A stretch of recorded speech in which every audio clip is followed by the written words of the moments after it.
Thank you, Mr. Chairman. Thank you to the ranking member for convening what I think is a very important hearing today and for inviting us both to be part of the opening remarks. I, of course, want to begin by thanking my colleague, Senator Menendez.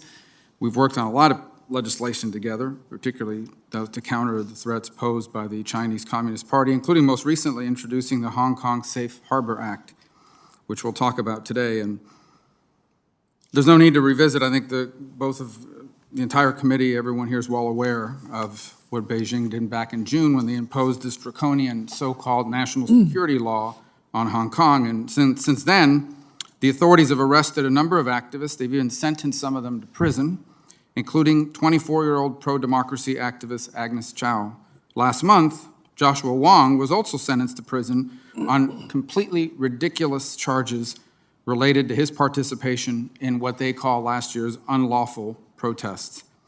Since Xi Jinping took control of the Chinese Communist Party in 2012, they have continuously and consistently encroached on Hong Kong's autonomy, increasingly every single year. But in the last 3 years, this gradual encroachment accelerated into what is now a full-fledged campaign to crush Hong Kong's long-cherished freedoms and autonomy. In August, we woke up to the tragic news that Chinese authorities had detained 12 Hong Kongers who were fleeing the city by boat. They have been held at a detention facility in the mainland, not in Hong Kong, in the mainland ever since. They've been repeatedly denied access to legal counsel hired by their families to defend them. After 4 months of detention, these 12 young people were formally charged earlier today with illegal border crossing. That was the charge. This is unheard of, by the way. Boat people leaving on boats from Hong Kong, a prosperous place, but it goes to show the circumstances are now so desperate that young people are literally risking their lives to take to the sea and flee. In October, authorities arrested 19-year-old student leader Tony Chung on national security charges, quote unquote, which were based on his political expressions such as online activism and discussing Hong Kong independence with his fellow students. Discussing it with his fellow students. In other words, they arrested him on thought crimes.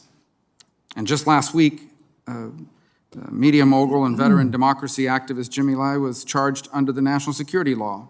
The Chinese Communist Party has tried for years to silence his Apple Daily, one of Hong Kong's few remaining media outlets that still publish pro-democracy pieces instead of the pro-Beijing propaganda.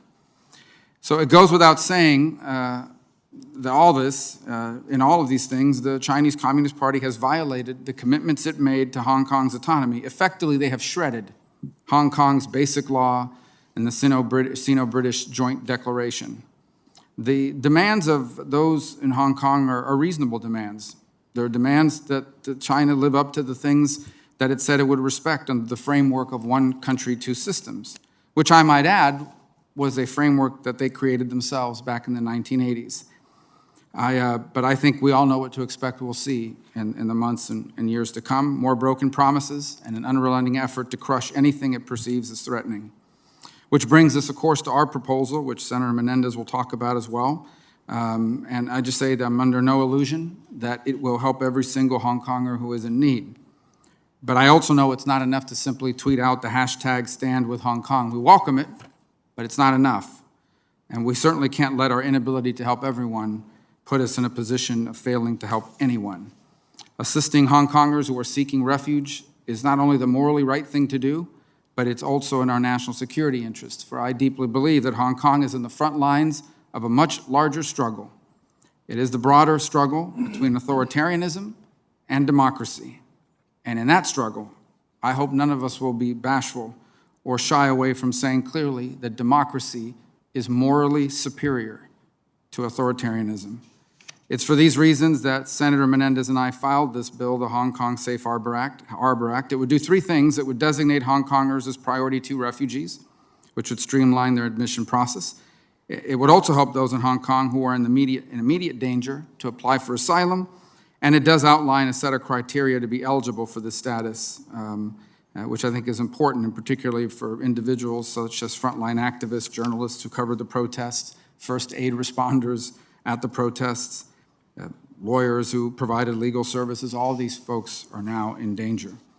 I would close by saying Congress has already taken a clear stance in defense of Hong Kong by passing the Hong Kong Human Rights and Democracy Act, which the President signed into law. But I think more needs to be done, and I believe what has happened here is a wake-up call to the free world that we must work together to counter the threats of the Chinese Communist Party to freedom worldwide.